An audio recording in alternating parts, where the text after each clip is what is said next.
بسم اللہ الرحمن الرحیم۔ لوٹی دولت واپس لائی جا سکتی ہے مگر کیسے؟ ترازو، تحریر محمد بلال غوری۔ ہمیں کچھ بھی خالص نہیں ملا۔ ادویات، مصنوعات، سبزیاں، پھل، آٹا، شکر اور مرچ سمیت کھانے پینے والی اشیاء ملاوٹ سے بھرپور ہوتی ہیں۔ شدھ اسلام کا فقدان ہے۔ خالص جمہوریت چراغ لے کر ڈھونڈنے سے نہیں ملتی۔ ہم صبح و شام فریب خوردگی کی اس آگ میں جلتے ہیں کہ نجات دہندہ اور مسیحا فریبی اور دغا باز ثابت ہوئے ہیں، جبکہ رہبر راہزن نکلتے ہیں۔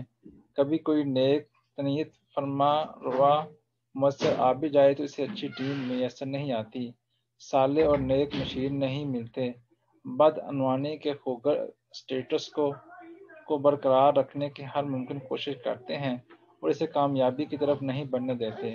قومی خزانہ خالی ملتا ہے۔ سابقہ حکومتیں اچھی نہ ہونے کی وجہ سے ملکی حالات ٹھیک نہیں ہوتے۔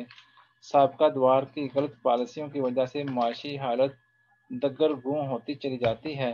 افسر شاہی تعاون نہیں کرتی۔ قلم کی حرمت بیچنے والے صحافی رکاوٹ بنتے ہیں۔ بدعنوان سیاستدان اپنا مال بچانے کے لیے سڑکوں پر آ جاتے ہیں تاکہ NRO حاصل کیا جا سکے۔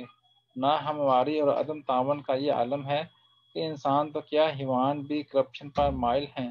تنگ آمد بیجنگ آمد کے مستاق وزیر اعظم کو ساہیوال میں ایک تقریب سے خطاب کے دوران یہ شکوہ کرنا پڑا کہ چین میں گائے 6 گنا زیادہ دودھ دیتی ہے۔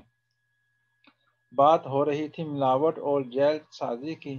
حقیقت یہ ہے کہ ہمیں آج تک کچھ بھی خالص نہیں ملا۔ سیاستدان تو ہیں ہی شعبہ باز، مگر ہمیں ڈکٹیٹر بھی ملے تو پرلے درجے کے منافق اور جھوٹے۔ افسر شاہی میں وہ رعب، دبدبہ اور تنتنا نہیں دکھائی نہیں دیتا۔ گرگس اور شاہین کا جہاں ایک ہو گیا ہے، علماء حق اور علماء سوء میں کوئی خاص تفاوت باقی نہیں رہا۔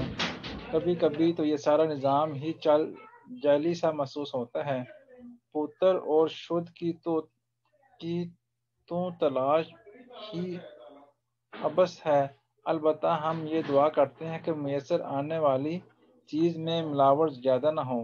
دھوکہ تو ہونا ہی ہے، مگر اس کے بدلے میں ہونے والا نقصان کم سے کم ہو۔ مگر تمام تنگ و تاز کے باوجود نقصان ہماری توقعات سے کہیں بڑھ کر ہوتا ہے۔ گزشتہ ماہ ہمارے ہاں براڈ شیٹ نامی کمپنی سے مل کر کیے گئے فراڈ کا چرچا رہا۔ معلوم ہوا کہ لوٹی ہوئی دولت واپس لانے کے سہنے خواب دکھا کر کس طرح قومی خزانے کو لوٹا گیا۔ ہمارے ہاں پاکستانیوں کے بیرون ملک رقوم واپس لانے کی آڑ میں چونا تو کئی بار لگایا گیا، البتہ آج تک ایک پائی بھی واپس نہیں لائی جا سکی۔ لیکن چند روز پہلے برطانوی نشریاتی ادارے کی ایک رپورٹ نظر سے گزری تو معلوم ہوا کہ براعظم افریقہ کا ملک نائجیریا کس طرح بیرون ملک رکھی گئی لوٹی ہوئی رقم میں سے 2.4 ارب ڈالر واپس لانے میں کامیاب ہوا۔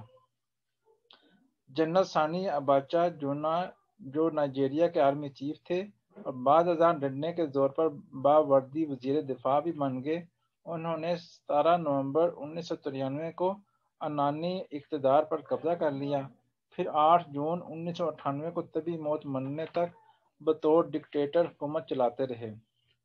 جنرل سانی اباچا کے دور میں بنیادی انسانی حقوق کی پامالی تو معمول تھی ہی، کرپشن اور لوٹ مار کے بھی نئے ریکارڈ قائم ہوئے۔ نہ صرف سرکاری ٹھیکوں میں مال بنایا جاتا بلکہ جعلی کمپنیاں بنا کر فرنٹ مین کے ذریعے ترقیاتی منصوبوں کی غرض سے رقم جاری کر کے جنرل سانی اباچا کے محل پہنچا دی جاتی۔ بتایا جاتا ہے کہ لوٹ مار کی رقم بعض اوقات ٹرکوں پر لاد کر جنرل ثانی اباچا کی رہائش گاہ پہنچائی جاتی۔ جنرل ثانی اباچا کا خیال تھا کہ جب کبھی اسے اقتدار چھوڑ کر فرار ہونا پڑا تو وہ بیرون ملک کوئی جزیرہ خرید کر عیاشی کی زندگی بسر کرے گا۔ وہ 54 برس کی عمر میں دل کا دورہ پڑنے سے مر گیا تو ملک میں جمہوریت بحال ہوئی اور اس کے دور میں کی گئی لوٹ مار کی تحقیقات شروع کی گئیں۔ ابتدائی طور پر تخمینہ لگایا گیا کہ 1.5 ارب ڈالر بیرون ملک اکاؤنٹس میں جمع کروائے گئے ہیں، مگر پھر پتہ چلا کہ سوئس بینکوں میں جمع کروائی گئی رقم کئی ارب ڈالر ہو سکتی ہے۔ انہی دنوں میں جب ہمارے ہاں ایک ڈکٹیٹر کے دور کا آغاز ہو رہا تھا اور براڈ شیٹ کے ساتھ معاہدہ کر کے بلیک میلنگ کا سلسلہ شروع کیا جا رہا تھا، نائجیریا کی حکومت نے سوئس وکیل اینر کو مونفرینی سے رابطہ کیا اور لوٹی ہوئی دولت واپس لانے کے لیے مل کر کام کرنے کی پیشکش کی۔ ہمارے ہاں تو انتہائی ناقص اور بھونڈی شرائط کی عوض براڈ شیٹ کو 20% حصہ دینے کا وعدہ کیا گیا اور یہ بھی لکھا گیا کہ ہم ریکوری کریں گے تو اس میں سے بھی حصہ دیں گے، مگر نائجیریا کے حکام نے مونفرینی کو صرف 4% کمیشن دینے کا وعدہ کیا۔ 2008 میں پہلی کامیابی ملی اور سوئس حکام نے $508 ملین نائجیریا کی حکومت کو لوٹا دیے۔ چند برس بعد کپسٹن نے نائجیریا کو $270 ملین بھجوا دیے اور پھر جرسی کے ایک اکاؤنٹ سے نائجیریا کو $308 ملین واپس مل گئے۔